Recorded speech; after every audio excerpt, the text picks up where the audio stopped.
水火无情，金门一只竹排仔伫咧外海冰船，引起一个人不幸死，另外一个人受伤。昨昏顶埔金门水头发电厂外海0.5海里的所在，一只后方港的金凤2号竹排仔冰船，船顶2个兄弟仔跋落海，附近的居民看到，赶紧来斗相共，甲因救起来。结果阿兄也是不幸无命，小弟仔就轻伤。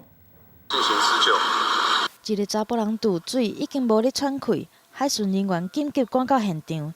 直接跳起伫渔船仔顶，替伊来 CPR。海巡人员双手无停落来过，一直到转去码头，交互岸顶的救护车，将这名查甫人送医急救，但也是来过身。意外就发生伫咧金门水头发电厂外海。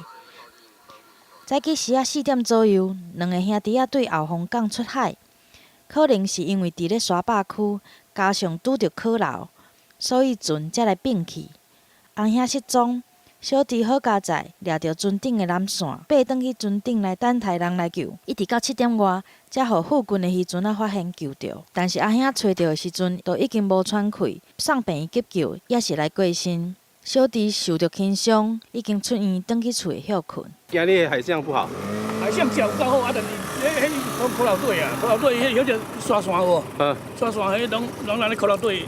用的树尖。那后续有关海难原因的调查，还有后续的善后工作，团队会持续的进行。